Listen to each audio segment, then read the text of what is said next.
kutenda mambo makubwa zaidi ya niombavyo. Unaweza kufanya, unaweza kutenda mambo makubwa zaidi ya niombavyo. Unaweza kufanya, unaweza kutenda mambo makubwa zaidi ya niombavyo.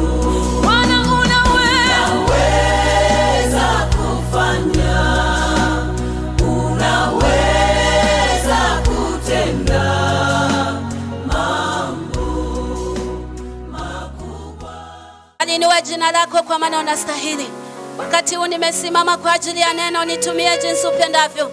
Na wote walioko mahali hapa kulisikia neno lako, nenda ukatende jambo ndani ya mtu, ukaponye mtu Jehova, moyo ule uliovunjika, moyo ule uliokosa tumaini, nenda ukaupe tumaini kupitia neno hili Bwana. Ukafungue mtu mahali hapa, hata kama ni magonjwa yaliyoshindikana kwa madaktari, wewe ni Mungu unayeponya. Na wakati mwanadamu anapofika mwisho, Mungu unatenda jambo. Weka nia zetu na akili zetu mahali hapa, tukalitukuze jina lako, maana unaweza. Asante Yesu, maana umeweza mambo yote na utatenda. Kwa jina la Yesu Kristo nimeomba.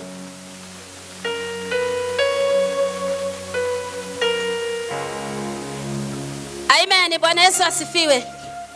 Nimesema naenda kuongea kuhusu upofu wa rohoni. Katika maisha tunayoishi, ni maisha ambayo unaweza ukajiona kwamba we uko sawa. Amen. Lakini usawa wako wa mwilini haujakuwa sawa na wa rohoni.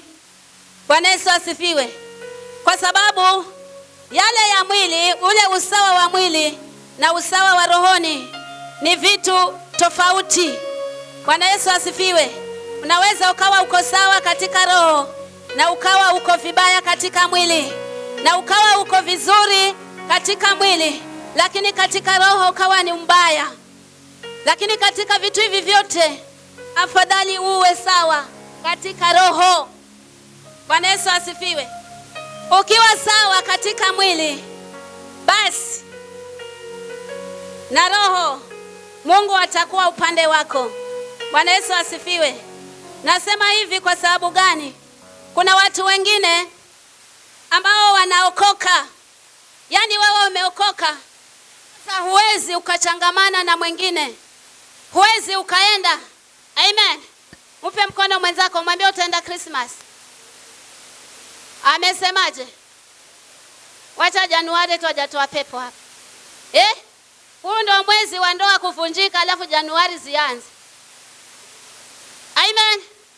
Kwa sababu gani? Yani mambo tu madogo madogo. Labda hujanunuliwa nguo. Huko kwenu kuna wachawi. Ni mahali gani kusiwakuwa na wachawi? Mungu wako yuko wapi? Kama unaogopa wachawi wa kwenu, waambie waje kwetu. Waje hapa Mgongeni, naishi hapa Mombasa. Kule nyumbani ni Kaloleni huko. Waambie waje. Na wahitaji mimi. Amen. Lazima mtu wa Mungu ukasimame.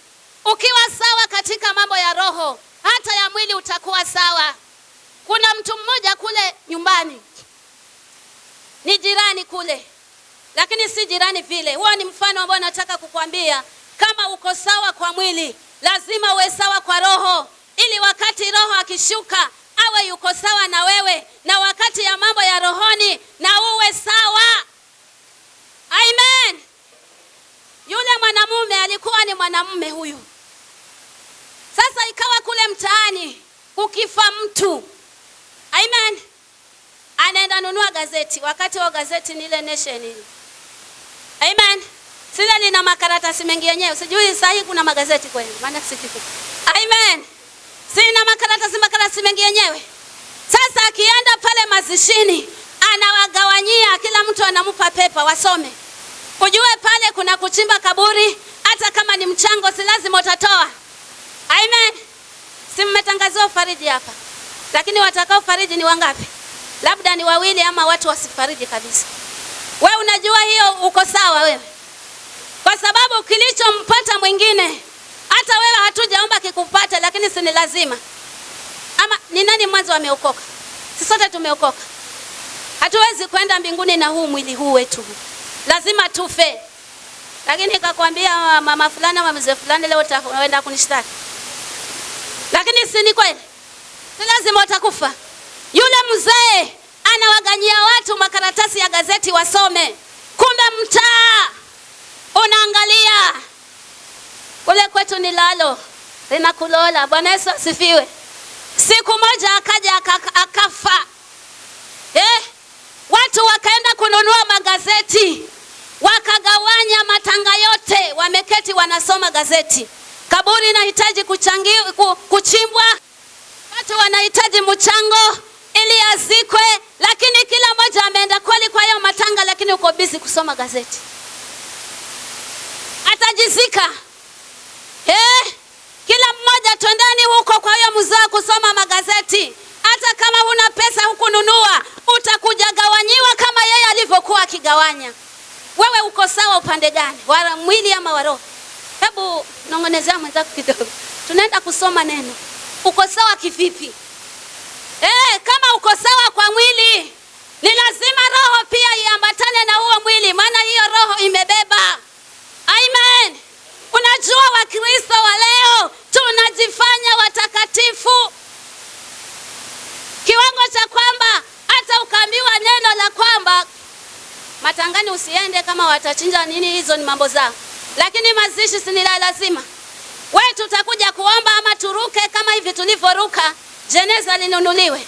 Lazima mwili unajitoa na roho iliyo ndani yako sasa inakuumiza kufanya kile kitu. Yale mazishi ya yule mtu ilikuwa aibu. Amen. Na wenyewe ni familia ndogo, na wenyewe huwa hawachimbi kaburi. Ni wao waonyeshe pale mahali, alafu watu ndio kwa wanachimba. Lakini hiyo sasa ilibidi wachimbe wenyewe, maana watu wako busy kusoma gazeti. Hayasema mimi sisome gazeti, lakini si una simu. Tunaenda kusoma neno. Uko busy na hiyo simu, utafikiri unasoma simu kumbe. Amen. Bwana Yesu asifiwe. Fungua nami kitabu cha Yohana mlango wa 9. Huu mlango una mistari 41. Tutasoma hiyo na naamini ya kwamba utafunguka na hili neno litakutoa mahali, kwa sababu neno haliji likiwa halina sababu. Nimetangulia kukuambia huo mfano ni kwamba ujipate wewe uko kwa njia gani. Uko kwa njia ya mwili, uko kwa njia ya roho, lakini ujue hata ukiwa katika roho lazima pia mwili Kitabu cha Yohana mlango ni wa 9 mstari wa 1 inasema hivi: hata alipokuwa akipita akamwona kipofu tangu kuzaliwa. Wanafunzi wake wakamuuliza wakasema, Rabi, ni yupi aliyetenda dhambi, mtu huyu au wazazi wake hata azaliwe kipofu? Yesu akajibu, huyu hakutenda dhambi wala wazazi wake, bali kazi za Mungu zidhihirishwe ndani yake. Imetupasa kufanya kazi zake yeye aliyetupeleka, madamu ni mchana, usiku waja asipoweza mtu kufanya kazi. Muda nilipo ulimwenguni, mimi ni nuru ya ulimwengu. Lango wa 6, alipokwisha kusema hayo, alitema mate chini, akafanya tope kwa yale mate, akamupaka kipofu tope za macho. 7, akamwambia, nenda kanawe katika birika ya Siloamu, maana yake aliyetumwa. Basi akaenda na kunawa, akarudi anaona. Basi jirani zake wale waliomwona zamani kuwa ni mwombaji wakasema, je, huyu siye yule aliyekuwa akiketi na kuomba? Wengine wakasema ndiye, wengine wakasema la, lakini amefanana naye. Yeye mwenyewe alisema mimi ndiye. Basi wakamwambia, macho yako yalifumbuliwaje? Bwana Yesu asifiwe. Maandiko imetuambia ya kwamba kulikuwa kuna huyu mtu ambaye alizaliwa akiwa kipofu. Maandiko imetuambia ya kwamba Yesu alikuwa akipita na wanafunzi wake. Labda alikuwa katika ziara ya kwamba yuko kwa injili akihubiri ile nyumba kwa nyumba. Bwana Yesu asifiwe. Maandiko inasema alipokuwa akipita akamwona huyu mtu ambaye alikuwa ni kipofu. Lakini wale wanafunzi wake wakamuuliza swali moja. Wakamwambia, ni nani aliyetenda dhambi, mtu huyu au wazazi wake, hata azaliwe kipofu? Kuna sababu ya kila jambo. Amen. Lazima kuna sababu ya jambo. Vile ulivyo, yale maisha unayoishi, vile ulivyo, kuna sababu kwa nini Mungu amekufanya uwe hivyo. Amen. Lazima mtu ukajifahamu na ukajijua wewe ni nani mwanzo katika maisha yako, ili kwamba unapojijua na kujifahamu, basi Mungu yule aliye ndani ataweza kukutoa. Wanafunzi walipomuuliza Yesu, kwa nini huyu ni kipofu? Ametenda dhambi ama wazazi wake mpaka akazaliwa kipofu? Lakini Yesu aliwajibu wale wanafunzi akawaambia, huyu hajatenda dhambi wala wazazi wake hawajatenda dhambi, bali kazi za Mungu zidhihirishe ndani yake. Amen. Tena akaongeza ya kwamba imetupasa kufanya kazi ya Mungu, maana saa hii ni mchana, wakati utakuja ambao hutaweza kufanya kazi. Amen. Na alipomaliza maneno hayo yote, maandiko imetuambia ya kwamba akakoroga matope na akampaka yule kipofu. Hapo ndio kuna ujumbe wangu sasa. Amen. Huyu mtu ni kipofu, haoni. Ni pesa nimesema, iwapo uko sawa katika roho, lazima uwe uko sawa katika mwili. Amen. Akawa ni kipofu. Huyu alikuwa ni kipofu wa macho haya. Nimesema naongea kuhusu upofu wa rohoni. Akawa ni kipofu wa macho haya. Bwana Yesu asifiwe. Yesu akatema mate, hii ni maajabu. Akarokoroga chini, akamupaka tope za macho. Tena akamtuma aende Siloamu, maana yake aliyetumwa. Amen. Na alipoenda akarudi akiwa anaona. Swali langu linanijia, huyu ni kipofu, hajui, haoni, alafu amebandikwa tena matope. Bwana Yesu asifiwe. Aliendaje kule Siloamu? Amen. Wewe ushawahi kujiuliza? Maana najua neno hili kila siku la somo. Hata labda jana umesoma, labda asubuhi umesoma, lakini aliendaje? Lazima mtu wa Mungu ujikubali na uwe na imani kwa yale yote. Bwana Yesu asifiwe. Hata kama una tatizo la namna gani, labda wewe mwenyewe inachukua muda ya ile tatizo lako kutatulika kwa sababu huna imani. Lakini kama uko na imani na wewe uko na roho wa Mungu ndani mwako, hata pepo akafanya mambo ya namna gani, utapona tu. Amen. Yule mama jana tulipomwombea alipofufuka, maana alikuwa amekufa. Alipofufuka amepata ufahamu. Sasa tutamuuliza ilikuwaje paka ukaanguka? Tena alikuwa yuwapika. Amen. Alikuwa anapika hapo jikoni. Na hapo ndio hiyo kazi iliendelea. Anasema nilipokuwa napika niko hapa jikoni, nikaona watu watatu na visu. Wamevaa makanzu, alafu yana marashi mengi. Na visu wameshikilia, wanasema tumchinje. Tumchinje. Sasa ile tumchinje ndio yeye sasa. Baada ya hapo hakujua iliendaje. Amen. Ni lazima ya kwamba ukasimame katika imani.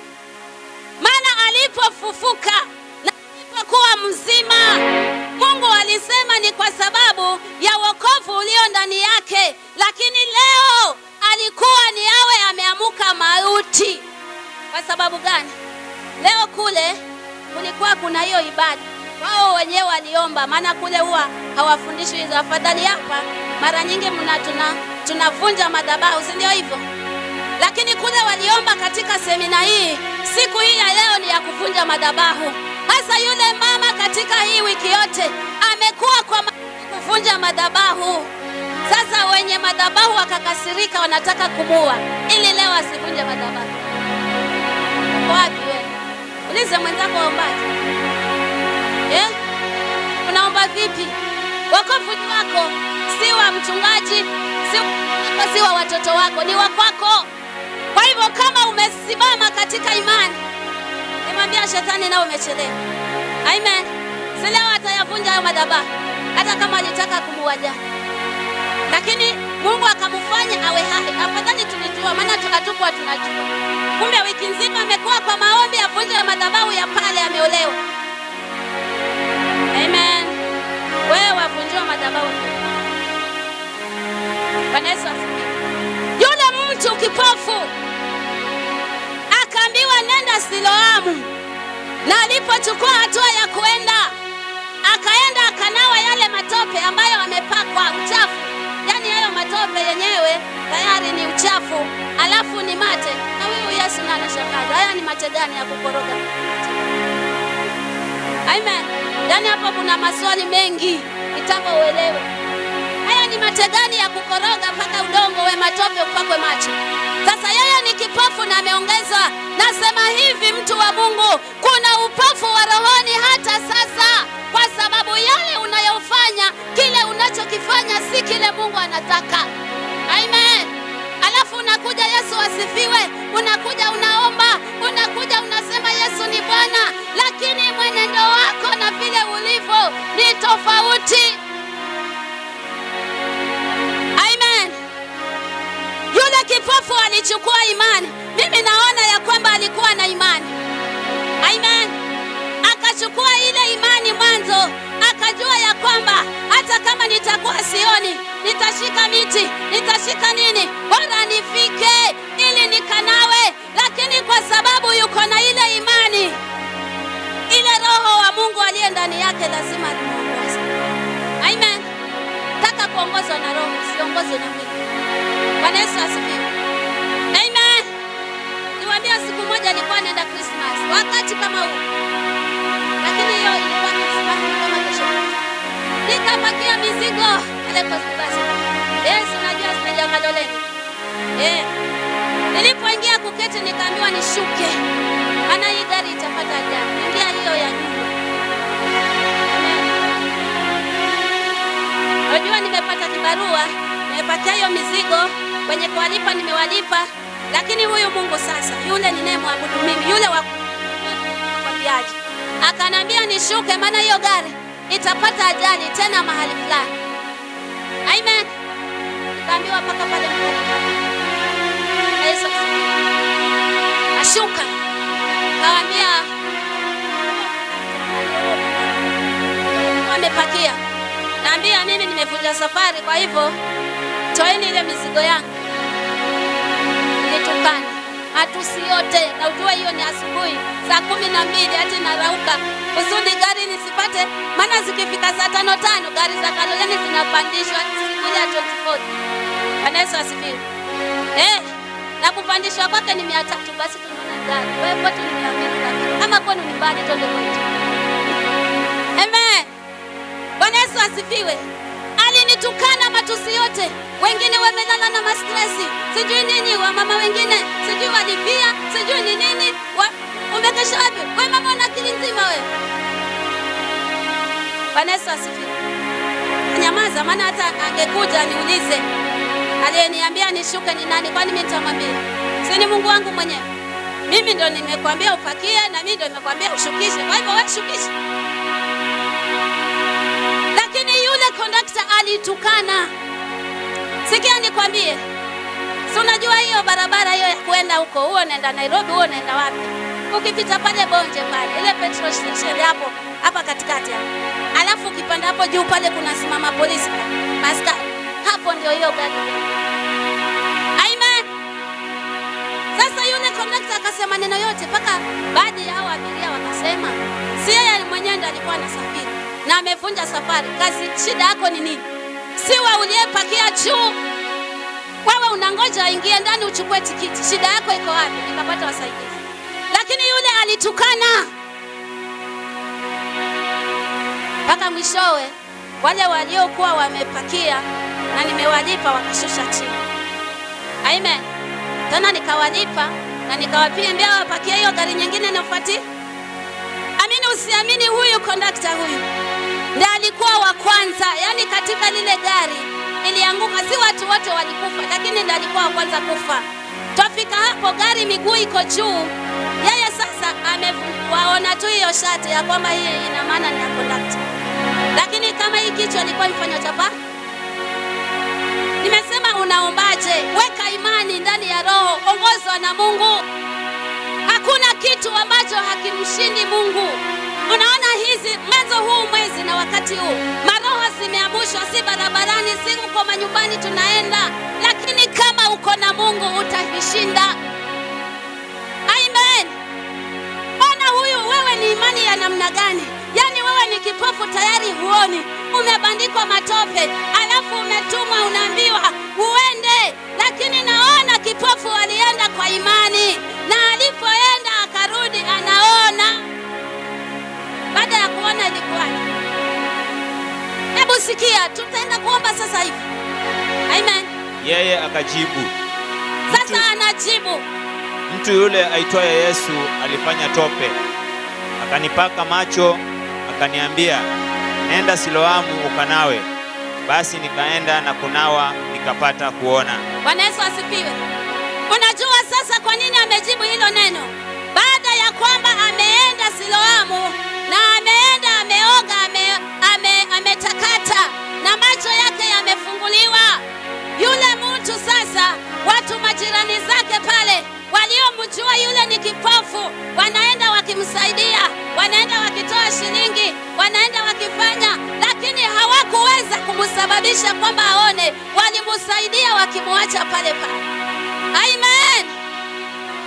Sasa alipoenda na kunawa akaja anaona, wale majirani zake wakaanza kuulizana maswali, ni yule ama siye? Wengine wakasema ndiye, wengine wakasema ha, lakini amefanana naye. Wacha watu mwaka huu unapoenda kwa Krismasi waulize, lakini ni huyu baba security kweli? Maana tulikuwa tunamjua yuko hivi. Uambie ni mimi. Amen. Wewe unaogopa unasema kwani kuna wacha. Mungu wako atajulikana. Bwana Yesu asifiwe. Wale watu wanasema amefanana naye siye, maana anaona na wanajua ni kipofu. Si vipofu wako wengi hapa Mombasa. Amen. Sinajua mnawapa. Mimi sitoi shilingi yangu kwa kipofu. Naomba tu Mungu anipe nguvu za kwamba niweze kumwombea atoke pale ile ende katikati. Amen. Hivi wewe tangu ulipompa kipofu ama kiwete ushamsaidia? Amen. Watu wakaulizana wakasema ni yule ama siye? Yeye mwenyewe akasema ni mimi. Unapotendewa na Yesu usifiche ushuhuda. Mwambie Mungu, mwambie Mungu. Shuhudia kwa wengine wajue ya kwamba kumbe nikiwa na hili, lakini nikipitia hili nitapona. Wengi wana ushuhuda lakini wamepona. Labda wewe ushuhuda wako ukishuhudia utafungua mwingine ambaye amepitia katika njia hiyo. Bwana Yesu asifiwe sana. Sasa yeye mwenyewe akajibu akasema ni mimi. Wao wakaanza sasa kumuuliza. Wale wambea sasa. Kuna wambea wa rohoni. Sema wambea wa rohoni wale wako kanisani, lakini ni wambea wakubwa. Hawataki kuulizwa. Amen. Bwana Yesu asifiwe sana. Hata hivi wakitoka hapa waende huko kwa wakaulize, haya neno limekwaje ndugu ama dada? Mchungaji hapo ni mama ndani kwako na amesema nenda. Hiyo ndio neno.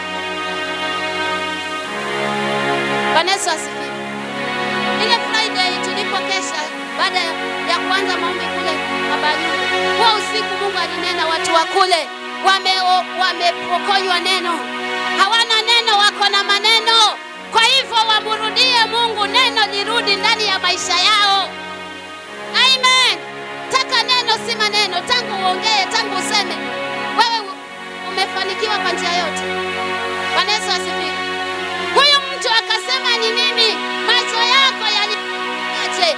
Akasema mtu yule aitwaye Yesu alinipaka tope za macho na akanituma nikaenda huko Siloamu, na nikaenda, nilivyoenda nikarudi ninaona. Sio imetosha? Lakini walitosheka wale wazee. Walisemaje? Wakamwambia, yu wapi huyo? Hata wanataka yule aliyemponya. Sasa hawajatosheka na yale walioambia. Amen. Yuko wapi huyo aliyekuponya, yuko wapi? Lakini yeye akasema, mimi sijui. Mafarisayo wauchunguza uponyaji. Basi wakampeleka kwa Mafarisayo yule aliyekuwa kipofu zamani. Nayo ilikuwa Sabato, hapo Yesu alipofanya zile tope na kumfumbua macho. Basi Mafarisayo nao wakamuuliza tena jinsi gani alivyopata kuona. Amen. Amen. Sasa amefikishwa paka kwa Mafarisayo, maana hawajaridhika na kile wamemwambia mtu yule aitwaye Yesu. Hiyo tayari inatosha. Tumekuwa wagumu wa kutokuamini, tumekuwa wagumu wa kushika neno, ndiposa sasa shetani amechukua neno ndani yetu, ameweka maneno. Bwana Yesu asifiwe.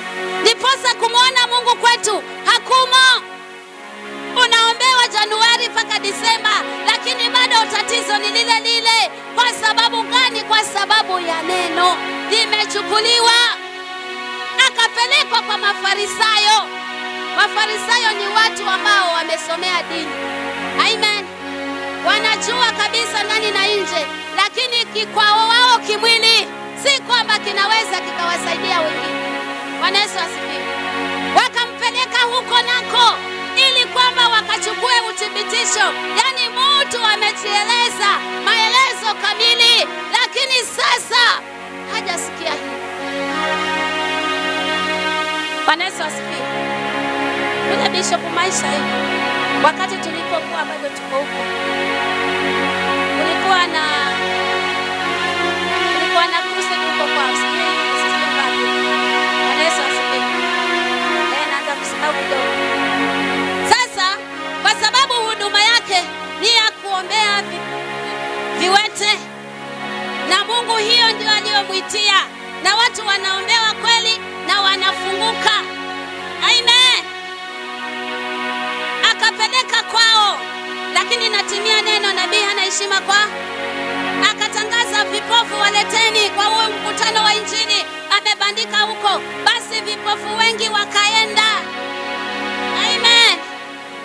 Wakaenda vipofu wengi, wakaenda viwete, wakasikiza neno sasa, maana wataenda kufunguliwa.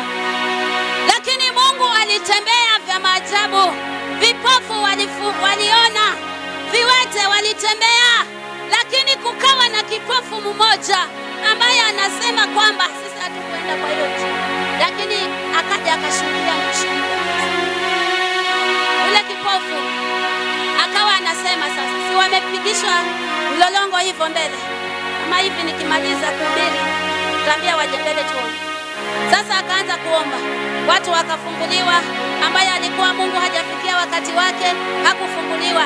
Lakini kuna mmoja, unajua ukiwa na Mungu ndani yako, utajua ya jirani yako anayoniwazia. Amen.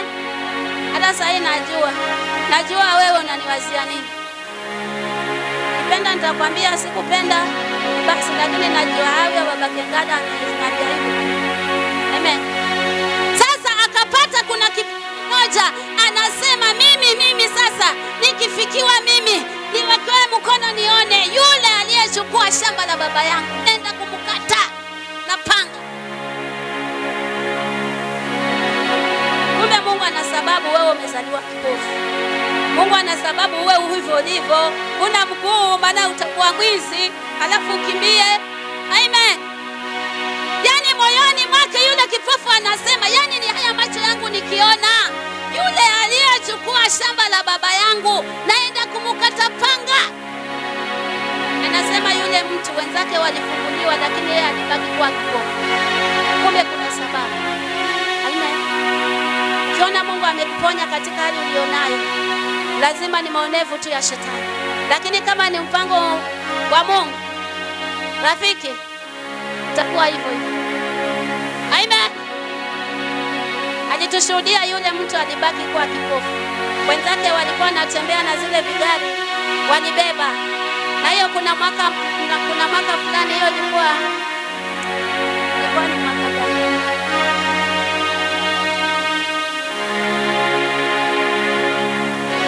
Ilikuwa ni 01.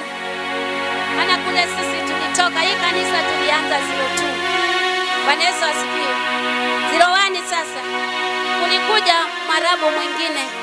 Tunajua Mwarabu vile. Sasa hivyo na wakaja na hayo mabubu wengi kama hivi. Nafasi hii najua ile kanisa kule limejengwa kimaandiko kama vile upande wa magharibi kule kuna Sidoni, Yerusalemu nini, hiyo milango mitatu mpaka hizo milango 12 ndio ile kanisa imejengwa kule. Sasa huku ni Sidoni, kwa mfano nyinyi mmeketi huku ni Sidoni, kule Yerusalemu, kule sijui ni wapi na wapi, hayo majina nimesahau, lakini wale wanaenda huko wanaona maana zimeandikwa kwa hiyo milango. Amen. Sasa hao watu wakakuja wakaketi huku Sidoni ukiingia tu ndio hiyo. Sasa wakaja kama hapa wamejaa hao, hizo makundi zimejaa hapa zote. Amen. Na yule mtu wao ni kiwete mpaka manyute. Bwana Yesu asifiwe. Lakini yule msichana yule alikuwa ni mama, hata yani alikuwa hajazeeka sana, lakini alikuwa yuko katikati. Alikuja akaombewa kwa sababu moyo wake yule alikuwa ameamini. Alipona. Paka kile kiti kilirudi kwa gari, walibeba wenyewe. Lakini sasa kwa sababu hizi miguu zilikuwa zinakuwa kama kijiti, hawezi akatembea muda mrefu, lakini alitembea pale kanisani mpaka wakatoka nje ya geti, ndio huko kukawa na hiyo gari ambao wamekuja nayo, na akaenda akiwa mzima. Huyo akabaki kuwa kipofu. Unapofunguliwa mtu wa Mungu, mwambie mwingine habari zako. Wengi wanakaa kwa matatizo, wengi wanakaa kwa shida, wengine hata si pepo, labda ni ushauri tu. Unahitaji ushauriwe ili kupitia ushauri ukafunguke. Ni kwa sababu huna imani ya kufunguliwa na huko tayari kufunguliwa, unakaa jinsi hivyo ulivyo. Huyu mtu alisema ya kwamba yule aitwaye Yesu, lakini kwa Mafarisayo wamempeleka. Mafarisayo nao wanamuuliza, lakini huyu mtu alijibu nini? Tunamaliza sasa hivi. Akawaambia, alinitia tope juu ya macho, nami nikanawa, na sasa naona. Basi baadhi ya Mafarisayo wakasema, mtu huyo hakutoka kwa Mungu, kwa sababu haishiki Sabato. Wengine wakasema, awezaje mtu mwenye dhambi kufanya ishara kama hizo? Kukawa matengano kati yao. Amen. Bwana Yesu asifiwe. Kwa sababu amemponya siku ya Sabato. Sasa wale Mafarisayo wakaanza kusema, wanamkejeli Yesu, wanamwambia huyu si mwana wa Mungu. Kama ni mwana wa Mungu, mbona amemponya siku ya Sabato? Amen. Bwana Yesu asifiwe. Yaani mtu unashikilia kitu, lakini wewe mwenyewe hakiwezi kukusaidia. Wewe hutaki kufanya kile kitu, alafu na yule mwenye kufanya naye hutaki afanye. Ondoa hiyo roho. Mpe mkono mwenzako, mwambie ondoa. Amen. Ati Mafarisayo wanasema huyu si mwana wa Mungu. Kama angekuwa mwana wa Mungu, mbona amemponya siku ya Sabato? Tena wenyewe kwa wenyewe wanajibu, yeye kipofu, yeye ametulia, lakini si kipofu tena, maana anaona. Wanajibiana wenyewe kwa wenyewe. Mtu kama huyu si mwana wa Mungu, anawezaje mtu mwenye dhambi kufanya ishara kama hizi? Wao kwa wenyewe. Simama na Mungu aliye juu. Mungu huyo atakuponya, Mungu huyo atakufungua, mtu huyo atakuinua pale ambapo huwezi, hata kama mapepo yamekufungia namna gani. Amen. Lakini Mungu atakufungua na Mungu atakupeleka juu. Lakini imani yako iko wapi? Baada ya kumwambia ya kwamba awezaje mtu mwenye dhambi kufanya mambo kama hayo, yeye ametulia, maana amewaambia habari kamili, amewaambia taarifa. Wewe taarifa yako ni ipi katika maisha yako? Katika wokovu wako una lipi ambayo unaweza kumwambia Mungu? Una lipi? Umeokoka lakini unaogopa. Umeokoka lakini uko huru. Mimi nimekwambia siogopi mchawi. Amen. Na siku nilisema hivyo, siogopi mchawi. Basi ndio mchawi akaja kweli. Amen. Lakini naye akiwa anajiandaa nikaambiwa amka. Ndiye huyo fulani anakuja. Sasa nimelala lakini katika roho. Amen. Akaja akanipata na mimi niko choo. Aniroga huyo. Simama na imani yako, maana Mungu aliye ndani yako atakuponya. Wacha shetani asikutishie ujinga. Ni ule ushuhuda wa kwamba tulienda kutishiwa na yule mwanamume. Yaani mzee hata katika kichwa chake hakuna nywele nyeusi. Tumepeleka hii injili ya nyumba kwa nyumba. Mzee tumekuja, tumeleta habari njema. Akaanza kutupima weight. Nyinyi mwanzo aliuliza una miaka mingapi? Wakati walikuwa na 17.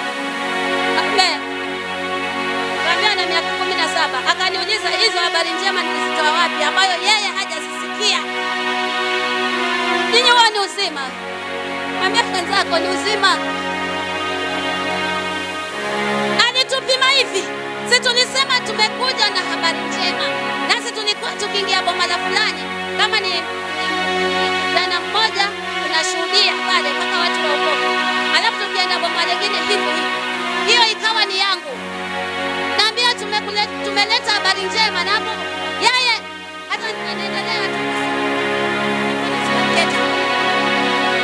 Alafu ananiambia nimeleta habari njema nilizitoa wapi ambao yeye hajasisikia tangu akiwa kijana mpaka saa hii. Unaniona. Sasa lakini kwa sababu ninamjua. Amen. Namjua ndiye mwamba ndiye niokoa Bwana. Nilicheka alafu nikasema moyoni, lakini maana sikujibu. Alisema hivyo na kutupima weight mwanzo, ndio akauliza miaka, nikasema na ikaishia hapo. Yule mzee aligeuka hivi akasema, mimi nafunga haya macho yangu mpaka nikifungua. Amen. Kwani shida iko wapi? Nimekuja kukuhubiria. Unaja Yesu, useme sitaokoka. Kwani ni vita? Aligeuka akasema nafunga haya macho yangu. Nikifungua haya macho yangu. Muwe hamko kwa hivyo boma langu. Wajinga nyinyi.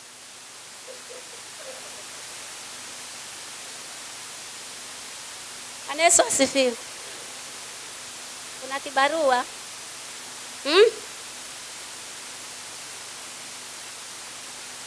Sasa basi huyu mzee, hiyo ni kwa 91 wa mwaka wa hiyo 91. Naona ni kama leo nikianza kushuhudia ushuhuda naona ni kama leo. Yesu asifiwe. Sisi tulivyoambiwa hivyo kwa sababu tunajua Biblia, kitabu cha Luka kinasemaje? Takapokaribishwa kiwepo mwana wa amani, amani yake lakini hayumo kunguteni mavumbi ya miguu yake. Hiyo siku ikifika atakuja ambiwa alikuja hapa. Wakati huo ni grace kweli. Sasa ni grace sasa. Wakati huo sijakuwa mama wala nani wala hata sikuwa nimefika huko kwa hata kuolewa. Bwana Yesu asifiwe. Lakini tukasema twende. Sisi tuliondoka, sijui kama alifungua akatupata hatuko, lakini sisi tuliondoka kama bado. Maana hatujui alikuwa atatufanyaje. Hata pamoja na Yesu wetu, lakini lazima tujipange. Amen. Tukaenda. Sasa sijui alifungua, sijui hakukufungua. Sisi tukaenda na injili yetu, tukaenda boma lilokuwa linafuatia. Tukamaliza. Ilikuwa ni mchana. Kama ni asubuhi ndo tunaenda, kwa hiyo door to door tukihubiria watu. Alafu saa 8 tuko kwa kiwanja ni injili tunahubiri. Lakini waliokoka watu wengi wakati huo. Hata pamoja na ule mzee alitufukuza. Sasa basi ikafika siku ya pili ambapo hiyo siku ilikuwa ni mwisho wa injili. Ujue kule si kwetu na hata si karibu hata na kwetu. Hata watu wa kule hatuwajui. Tumepelekwa na injili tu. Siku ya pili sasa inatulazimu tupite kwa hilo boma hapo kando kando. Tunaenda huko mbele ambako kwa hizo maboma ambazo hatujazifika. Amen. Tulipofika hapo, sasa kuna ile misitu. Tulipofika hapo tunaona watu wamejaa. So unaona watu mahali kama kuna kitu cha hatari, labda kumefiwa ama kuna jambo leo na tatizo. Si watu wanajazana. Tukaona watu wamejaa vikundi. Hiyo ni barabara inapita, hilo boma liko hapa. Lakini hapa kuna msitu ambao ni ufike kwa hii njia ya kuelekea hapo ndani ndio utajua hapo kuna boma. Tukaona watu wamejaa hapa. Yaani wanaketi ameshtuka, aliyeshika kichwa, aliyeshika mikono, kila mmoja yuko hivi. Sasa sisi tukaulizana. Sini hapa jana tulifukuzwa hapa. Maana tuliambiwa nikifungua haya macho muwe mumeondoka. Lakini bwana kumejaa. Twendeni kama atatufukuza tena. Tukatake kujua alafu tuendelee na injili yetu. Sije kawa kule tunaenda kuna hatari. Amen. Sisi tulikunguta haya mavumbi. Wewe mtumanie Mungu. Hutahitaji kupigana, Mungu atakupigania. Tukafika kwa kikundi cha kwanza kabla tufike kwa hiyo nyumba. Kwa hiyo mzee, watu wamekusanyana hapo. Wanaongea, yule ameshika mkono, yule ameshika magoti, mwingine hata ameketi. Tukaenda hapo tukawasalimia, tena wakatuitikia vizuri. Sasa tunataka kuwauliza kuna nini? Wale watu wakakimbia, wakatoroka, wakatuacha peke yetu. Kafikiria, tukaanza kujikuna. Tukaangalia huko mbele kuna kikundi chengine, tukasema tukifate. Yaani tunasema tumashujaa wa Yesu. Lakini jana tulikimbia. Kufika pale tukawasalimia. Kuna nini? Wale nao wakatukimbia, wakatuacha pale. Sasa bado tunakaribia hiyo nyumba. Kwa hiyo nyumba bado tulifukuzwa. Ndio hapo kumejaa. Tukasema sasa tukienda pale. Na pale ndio tulifukuzwa. Sasa vile hawataki kutuambia, wacha tuendelee na injili yetu. Tukatoka. Sasa si ile boma limezingirwa na msitu kidogo. Sasa vile tunatoka, kukawa kuna watu wamesimama hapo njiani, lakini hawatuoni vile tunakuja. Sasa wanaongea. Sijui kama ni wale waliokimbia, wale wa kwanza ama ni wapi. Sasa wakawa wanaongea, lakini hawakujua sisi tunakuja. Wakawa wanasema, unaona wale watu, wale ambao ndio wameingia. Wale ndio wale mzee jana alikuja akawafukuza. Kisa na maana wamekuja kuhubiri. Akawashikilia gongo na akasema kwamba kama mnataka usalama, nikifungua haya macho yangu, hata nikiyafungua mwe hamko. Sasa waona hivi amekufa. Sasa angekuwa sahihi amekufa na Yesu. Akasema, kumbe ni yeye jana amekufa. Vizuri. Wewe kama ni wewe ungesemaje? Ungesema ni vizuri. Amekufa vizuri. Lakini kama hiyo jana angepokea Yesu, si angekufa na Yesu. Sisi tukaendelea kuhubiri Yesu. Yule mtu akapelekwa kwa Mafarisayo na kwa wote. Wanatafuta habari, kwa nini huyu angekuwa ni mwana, huyu ni nini? Lakini yule mtu hakuficha. Mshikilie Mungu. Wengine wanajulikana wameokoka hapa Mombasa, lakini huko kwenu haujulikani hata wokovu wako. Tenda kupika kama ni kuku, kama ni ng'ombe kwenu Krismasi. Si hivyo ndio tutafanya. Na mimi ndio nitafanya, kama wewe utafanya twende kwangu. Alafu mama unaleta chakula, Haya omba, nimeomba huko jikoni, kumbe unaogopa. Maana huyo hao amewapa hao chakula si wazima wa haja. Lazima ukawe na msimamo na ukawe na imani. Endelea hapo tumalize. Tunataka kuomba. Basi wakamwambia yule kipofu mara ya pili, wewe wasemaje katika habari zake kwa vile alivyo kufumbua macho? Akasema, ni nabii. Basi Wayahudi hawakusadiki habari zake ya kuwa alikuwa kipofu kisha akapata kuona. Hata walipowaita wazazi wake yule aliyepata kuona, wakawauliza wakisema, huyu ndiye mwana wenu ambaye mnasema kwamba alizaliwa kipofu? Amepataje basi kuona sasa? Wazazi wake wakawajibu wakasema, tunajua ya kuwa huyu ndiye mwana wetu, tena ya kuwa alizaliwa kipofu, lakini jinsi yaonavyo sasa hatujui. Amen. Yesu asifiwe. Amen. Yaani wale watu wamempeleka kwa Mafarisayo, hawajaridhika na majibu. Wamempeleka paka kwa wazazi wake. Maana wamemuuliza, alifanyiwaje paka ukaona? Nilipakwa tope za macho, nikatumwa Siloamu, nikaenda nikarudi naona. Kwa Mafarisayo ulifanywaje? Akajibu mambo yote, lakini hawakusadiki mambo hayo yote. Paka wakampeleka kwa wazazi wake. Hawana walikuwa na kibarua. Wewe waambia kweli hawana likizo kweli. Amen. Yaani wewe jambo lisilo kuhusu, lakini yani wokovu ni mgumu. Tunasema tumeokoka, hatujaokoka bado. Amen. Bado. Wewe anza leo. Umeokoka lini wewe? Umeokoka lini? Muulize mwenzako umeokoka lini? Mimi nimeokoka 89, wewe uliokoka wapi? Uliokoka lini? Sijaokoka basi. Hiyo ni miaka hiyo. Lakini sijaokoka. Yaani paka wanafunga safari paka kwa wazazi. Wanaenda kumuuliza. Wanauliza wazazi wake, huyu ndiye mwana wenu? Wazazi wake wakasema, sasa huyu kulikuwaje paka sahi akawa kipofu? Bwana Yesu asifiwe. Wazazi nao wanarusha mpira kwa huyo. Wanasema muulizeni yeye, maana ni mtu mzima. Wanapekwa ushuru wazazi. Maana walikuwa wameafikiana kwamba mtu atakayemkiri Yesu atatengwa na sinagogi. Bora nitengwa na jamii lakini nimuone Yesu. Bwana Yesu asifiwe. Bora ujue msimamo wako uliko. Sasa wazazi wale walisema hivyo kwa maana walijua ya kwamba wakisadiki tu ama wakisema Yesu ni yeye aliyemponya watatengwa na sinagogi. Lakini hata utengwa na sinagogi litakusaidia. Wakawaambia wale watu, muulizeni yeye mwenyewe ni mtu mzima. Sasa akawaulize mwenyewe wamwambie nini tena? Si wamemwambia mara ngapi? Lakini hawajasadiki. Endelea hapo tumalize tuombe. Wala hatujui ni nani aliyemfumbua macho. Wanasema hatujui ni nani ambaye amemfumbua macho. Kwa hivyo muulizeni yeye mwenyewe.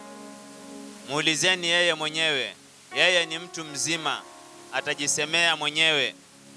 Wazazi wake waliyasema hayo kwa sababu waliwaogopa Wayahudi, kwa maana Wayahudi walikuwa wamekwisha kuafikiana kwamba mtu akimkiri kuwa ni Kristo atatengwa na sinagogi. Amen.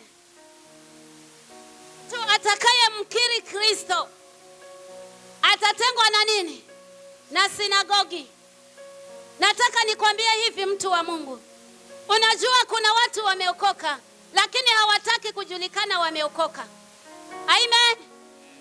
Lazima mwanzo wewe mwenyewe ukajitambua mwanzo wewe ni nani katika ufalme wa Mungu. Kwa hivyo hata kama umeambiwa hapa kwa hili boma hatuna haja ya wokovu na wewe umeokoka, ni lazima ukasimame na msimamo wako, na ule msimamo wako utakusababishia wewe umuone Mungu. Yesu asifiwe. Kwa sababu walikuwa wameafikiliana, hiyo si tatizo. Wewe umekubaliana na nani, niwe ni chifu iwe ni nani, si kazi yangu. Bora nimeokoka na muamini Yesu. Amen. Amen. Ndio maana nimekuuliza uliokokaje? Mimi nilikuwa kwa dini yangu hii nzuri na hii mbaya. Amen. Mungu aliniambia nikaokoke, maana anataka kunitumia. Si kwenda kuokoka hivi na akili yangu. Amen. Na mtu anaokoka nafaa okoke aombewe toba na miaka 15. Maana huyo sasa amekuwa mkubwa. Mimi niliokoka hiyo miaka nikiwa na miaka 13. Sikutaka kujua. Lakini ujue udini ulikuwa umeingia umo ndani. Hakuna sala ambayo utaniuliza nikose kukwambia wangu. Lakini kumbe kulikuwa kuna mwingine zaidi ya yule ambaye nimembeba. Lazima ukaweze kuwa na msimamo. Wazazi wake wakasema muulizeni yeye mwenyewe ni mtu mzima. Amen. Bwana umevunjika moyo, safari bado. Umeokoka jana, umeokoka juzi, mwezi uliopita. Na unaona kwamba sioni kama nikiendelea. Umepatwa na shida, sioni kama nikiendelea. Majaribu hayana budi kuja. Lakini yajapo Mungu atayafanyia njia. Amen. Simama na Mungu. Bwana Yesu asifiwe. Yule mtu alisimama na Mungu. Kwa hivyo hakujali. Mimi nashinda nikiwaambia bado niende Shimulatewa nikafungwa. Maana kama ni Nyali nishaenda. Hii ya hapa ndo sijaenda. Hii ni ya juzi. Naitwaje hapa? Ni Mwatamba ndo ni wapi? Bungoni. Sijaenda maana ni ya juzi hiyo. Sijaingia hapa. Lakini niulize Bamburi, niulize Nyali. Nilienda lakini kwa sababu ya si kwamba nilihalifu ama nimefanya jambo baya. Kwa sababu ya maombi. Huyu anaomba maombi yetu yanateketeza vitu zetu. Basi kama ni vyako huku kwangu baki navyo mwenyewe. Amen. Tusimame na Mungu. Ndiposa nimesema ikifika hapo naona kama hatujaokoka bado. Endelea hapo. Ndio sababu wale wazazi wake walisema ni mtu mzima, muulizeni yeye. Basi mara ya pili wakamuita yule mtu aliye. Sikizeni, kuna mahali ambapo ndio nataka hapo mpashike. Lile atawajibu la mwisho. Yule mtu aliyekuwa kipofu wakamwambia, mpe Mungu utukufu. Sisi tunajua ya kuwa mtu huyo ni mwenye dhambi. Basi yule mtu akajibu kwamba yeye ni mwenye dhambi, sijui. Najua neno moja, kuwa mimi nilikuwa kipofu na sasa naona. Amen. Si umesikia jibu ya huyu kipofu? Hakutingisika. Make Patricia umekuja kuambiwa umeshtakiwa pale kwa mzee wa mtaa. Ni wapi kule kwenu? Bwana Yesu asifiwe. Kwa sababu ya maombi yako. Lakini sasa watatemeka tayari, hata unaanza kutunga urongo, nitaenda kusema na nini? Kama hujamjua Mungu wako utatetemeka. Lakini kama Mungu wako unamjua, usiwe na hofu. Amen. Wamempeleka kwa wazazi. Wazazi wamesema muulizeni ni mtu mzima atajisemea. Si imeisha hiyo? Amen. Sasa kwa sababu wameambiwa muulizeni, sasa wanamuuliza tena. Macho yako yalifumbuliwaje?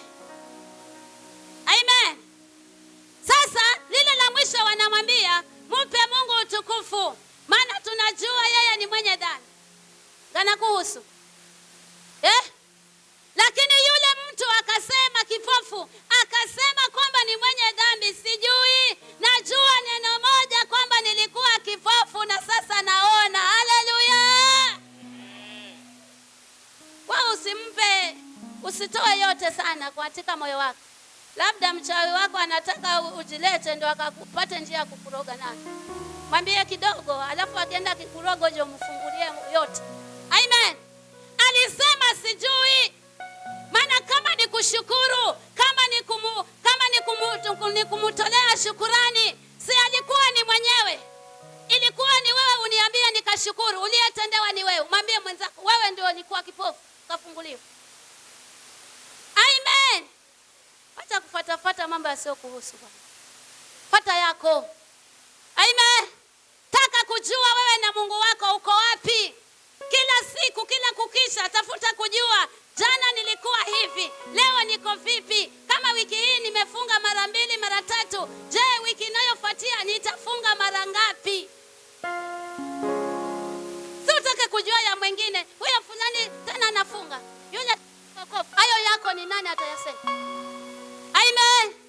Yule mtu akawaambia kwamba yeye ni mwenye dhambi sijui. Mimi najua neno moja, kwamba nilikuwa kipofu na sasa ninaona. Kwa hivyo kama ni mwenye dhambi sikujua.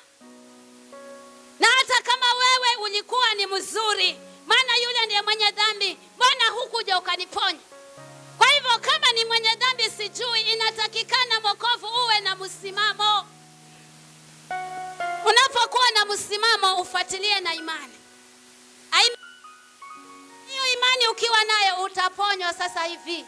Utafunguliwa na utawekwa huru.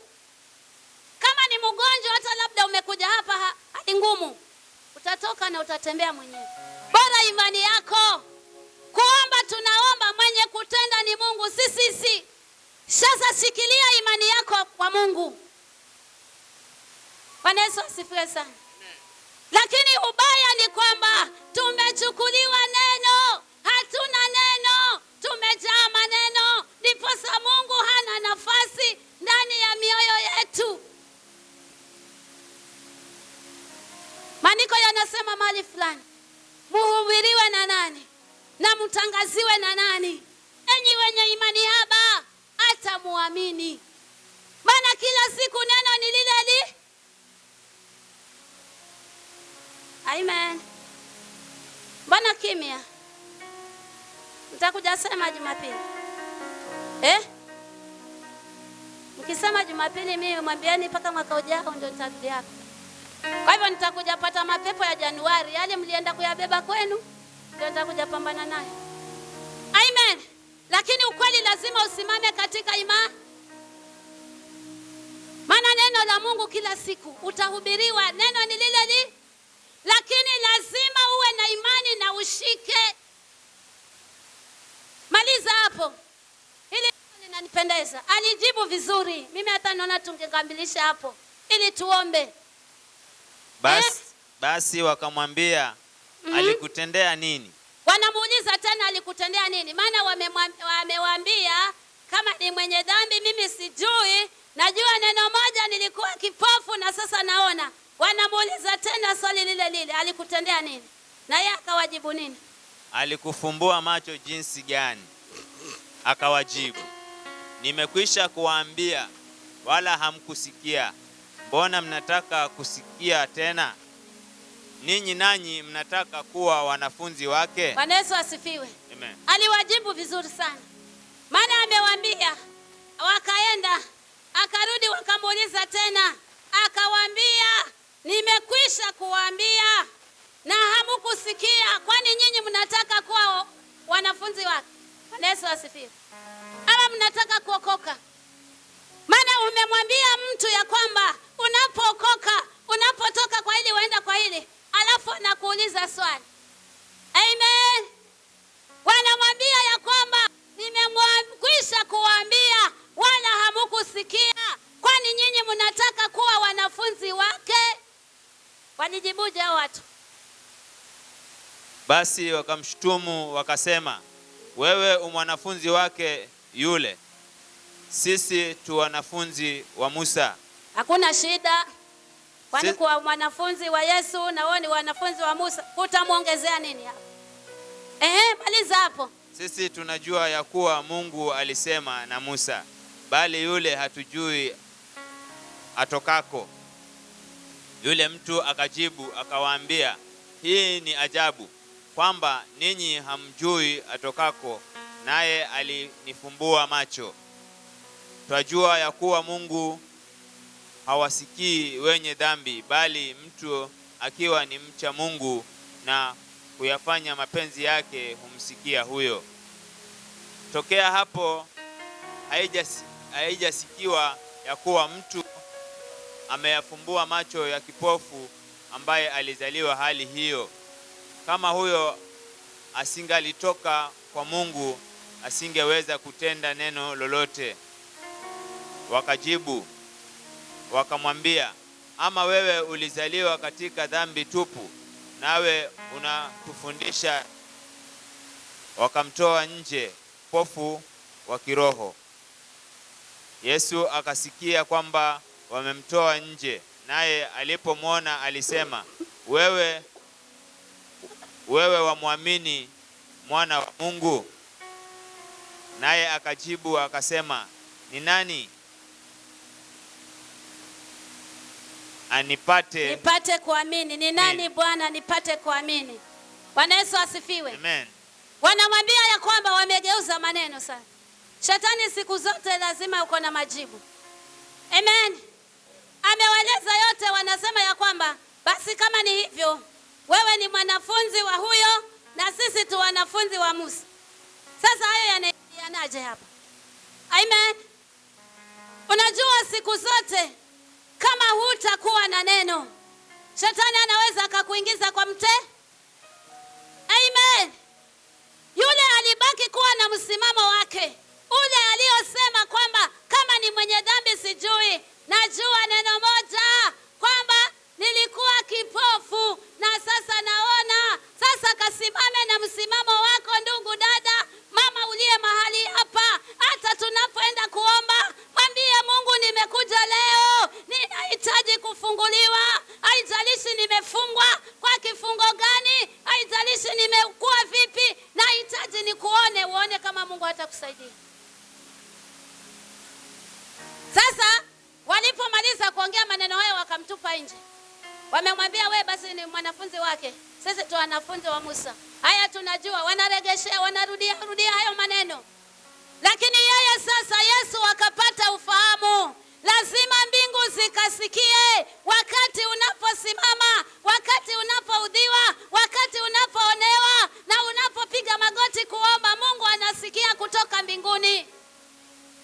Kwa hiyo aibu ambayo shetani ameipanga ili kupate, haitakupata. Bwana Yesu asifiwe. Amen.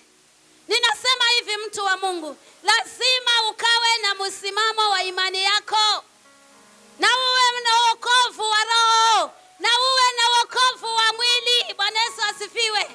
Mwili hushindana na roho na roho kushindana na mwili, lakini kama umeokoka lazima ushinde.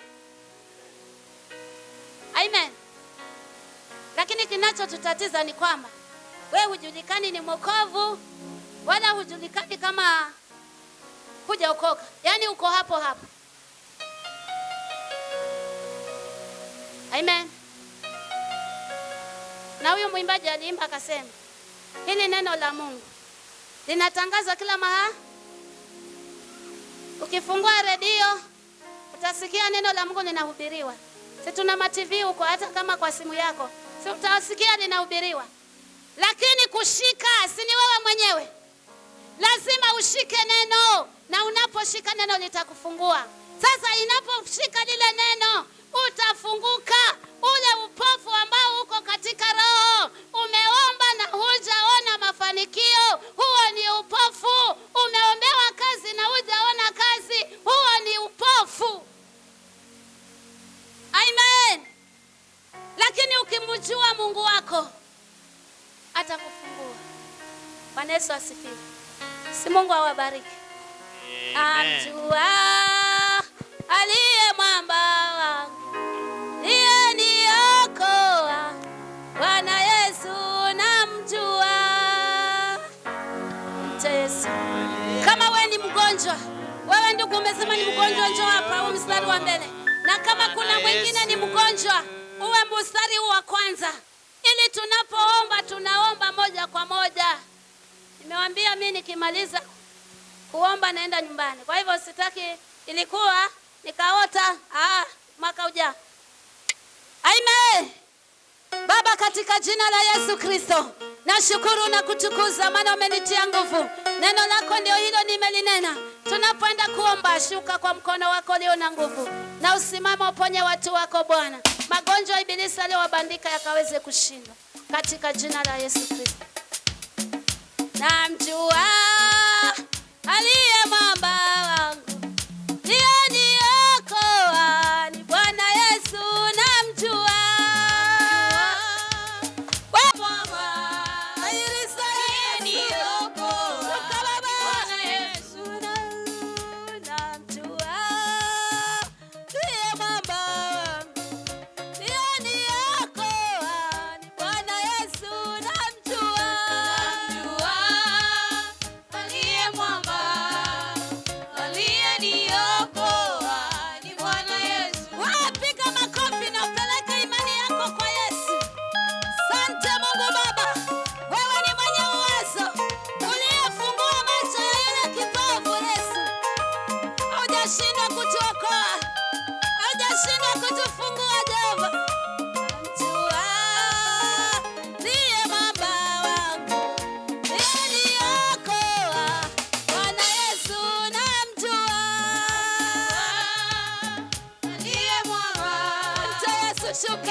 Baba yangu, haijalishi mizimu imesikia, haijalishi mizimu imesikia, na washa moto kwa hiyo mizimu ya waganga na wachawi.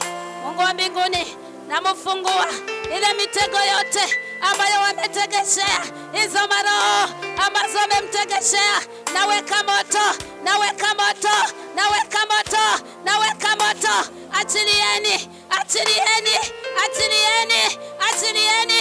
Leo namutakasa kwa damu ya Yesu. Leo natakasa, naondoa kila kifungo. Wacha Mungu akakuinua wewe. Hizi mapepo ambazo zimekata